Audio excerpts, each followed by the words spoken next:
शुभं करोति कल्याणम्।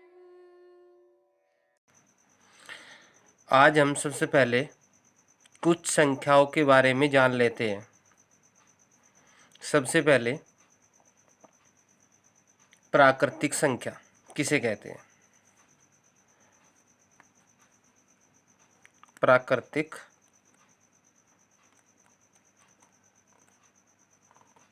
संख्याएं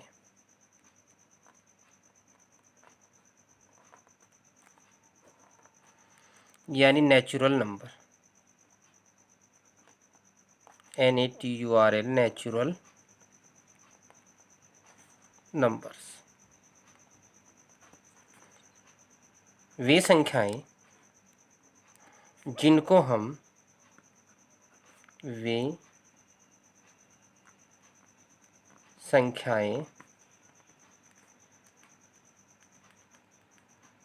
जिनको हम गिनने में प्रयोग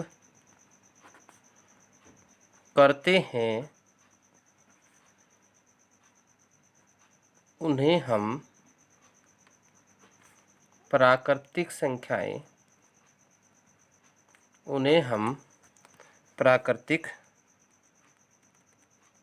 संख्याएं कहते हैं। जैसे सबसे छोटी जो प्राकृतिक संख्या है, जैसे एक के बाद दो के बाद 3, 4 एंड सो ऑन। तो सबसे छोटी जो हमारी प्राकृतिक संख्या है वो 1। पूर्ण संख्याएं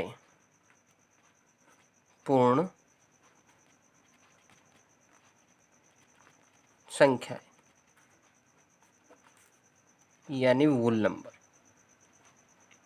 WHOLE, वूल नंबर्स। यदि प्राकृतिक संख्याओं में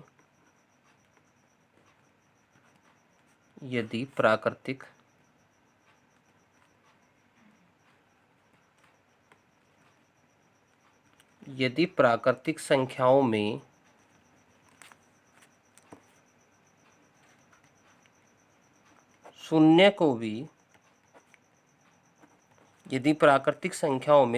को भी सम्मिलित कर लिया जाए तो इस प्रकार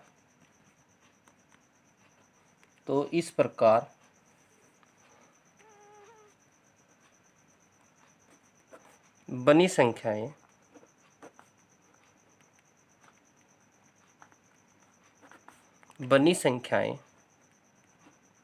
पूर्ण संख्याएं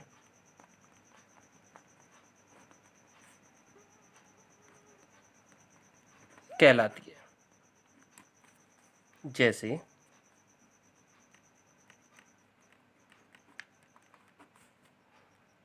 0, 1, 2, 3, 4, 5 एंड सो।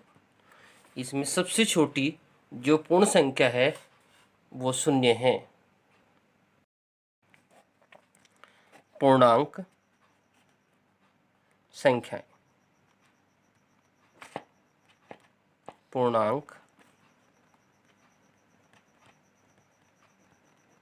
संख्याएं इंटीजर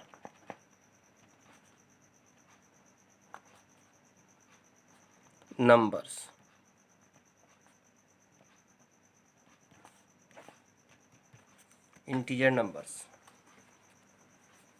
यदि प्राकृतिक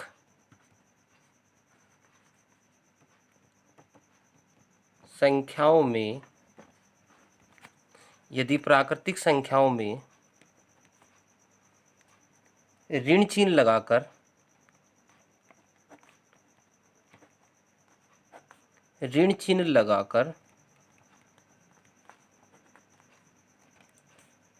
पूर्ण संख्याओं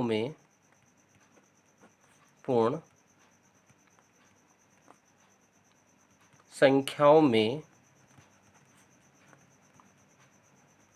सम्मिलित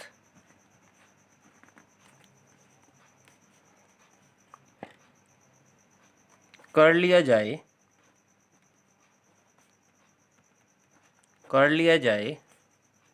तो इस प्रकार बनी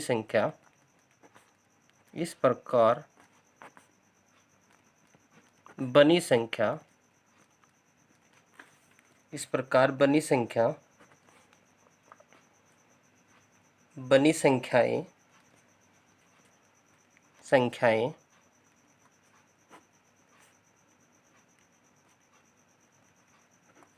कहलाती है। जैसे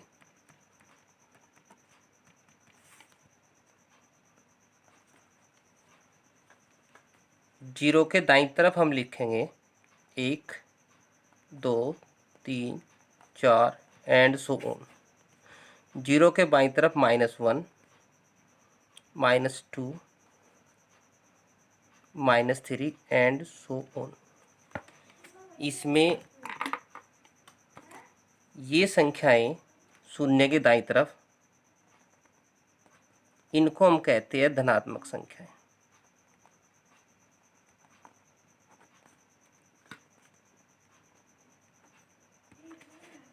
शून्य के बाईं ओर इनको हम कहते हैं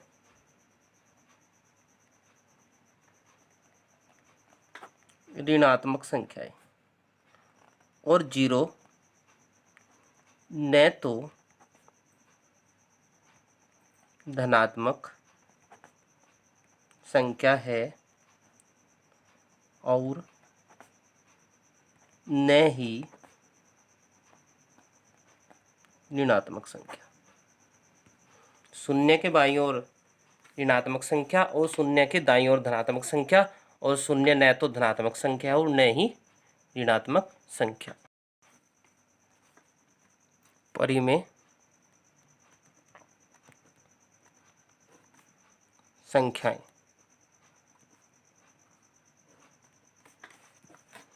रैशनल RATIONAL रैशनल नंबर्स।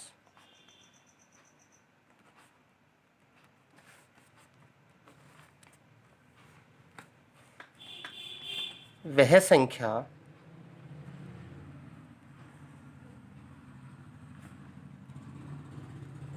जिसको हम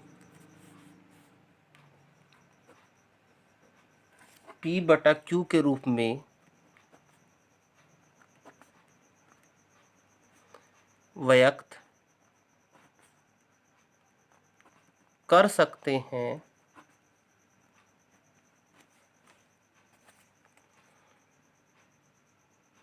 उसको हम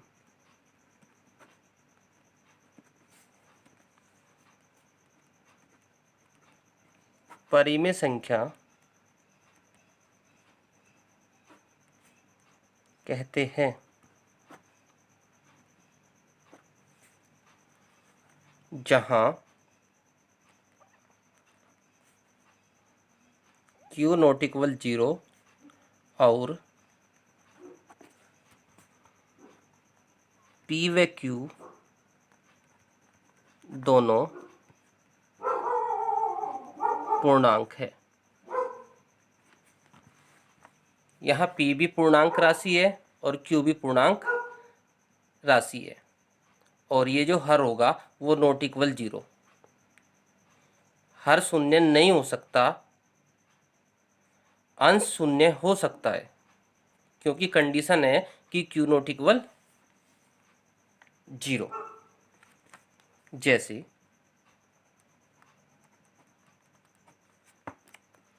3/4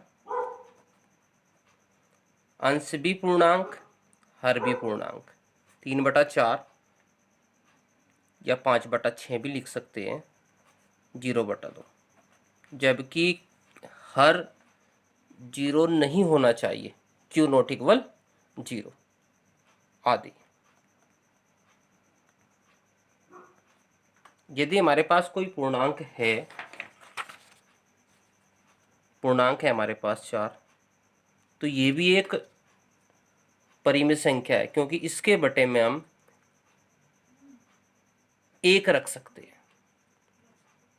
5 भी एक परिमित संख्या, क्योंकि इसके बटे में भी 1 रख सकते हैं।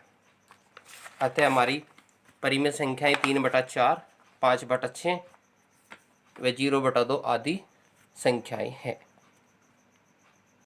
अभाज्य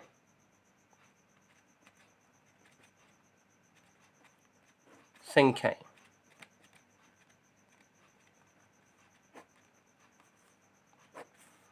prime number, PRIME, prime numbers.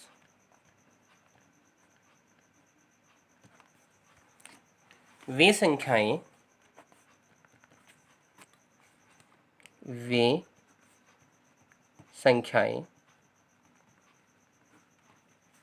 जिनके केवल 2 गुणनखंड होते हैं, उन्हें हम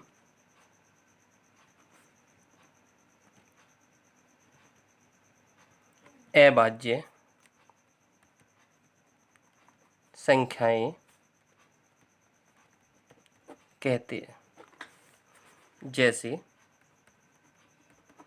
जिसके केवल 2 गुणनखंड हो, जैसे सबसे छोटी जो अभाज्य संख्या है वो 2, 2 के बाद 3, 3 के बाद 5, 5 के बाद 7, 7 आदि। अभाज्य संख्या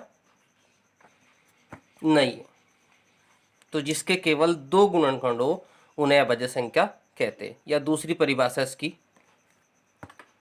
वे संख्याएं जो 1 से और स्वयं से यानी अपने आप से, वे संख्याएं जो 1 से कटेगी और अपने आप से कटेंगी, उन्हें भी अभाज्य संख्याएं कहलाती है। ये इसकी भाज्य संख्याएं।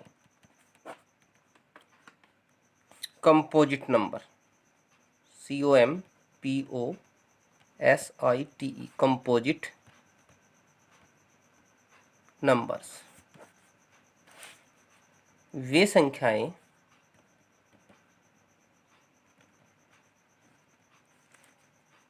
जिनके गुणनखंड